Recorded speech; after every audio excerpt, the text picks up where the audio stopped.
அறுவை சிகிச்சை மூலம் குழந்தை பிறப்பு. சுகப்பிரசவத்தை எதிர்பார்த்து காத்திருந்த எனக்கு எதிர்பாராமல் கிடைத்த ஒரு மரண வழிதான் அறுவை சிகிச்சை. கத்தி உடலில் அறுபடுவதை முதல் முறை உணர்ந்த தருணம். முதுகெலும்பில் மருந்தூசியை வலியுடன் பெற்றுக்கொண்ட முதல் தருணம்.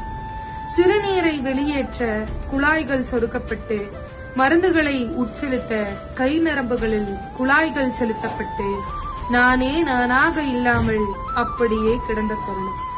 வயிற்றின் சுவரை கீறிட்டு தசை மற்றும் கொழுப்பு அடுக்குகளை வெட்டி கடைசியில் கருப்பையே வெட்டி உயிர் பயத்தை கடந்து வந்தேன் இந்த உலகில் உன்னை கொண்டு வர.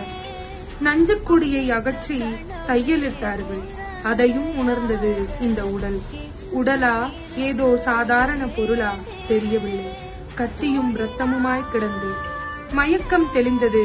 இத்தனை நாட்கள் சுமந்த அந்த உயிரை தூக்கக்கூட இந்த உடலில் சக்தி இல்லை. போடப்பட்ட தையலை ஒவ்வொரு முறை பார்க்கும் போதும் அப்படி ஒரு பயம், எங்கே பிரிந்து விடுமோ என்று.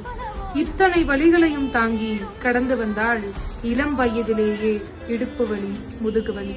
உடலே மாறிவிட்டது, வலியே வாழ்வாகிவிட்டது. அனைத்தையும் கடந்து வந்தேன். மருத்துவர் சொல்கிறார் 2 குழந்தைகள்தான், அதுவே சிரமம் என்று.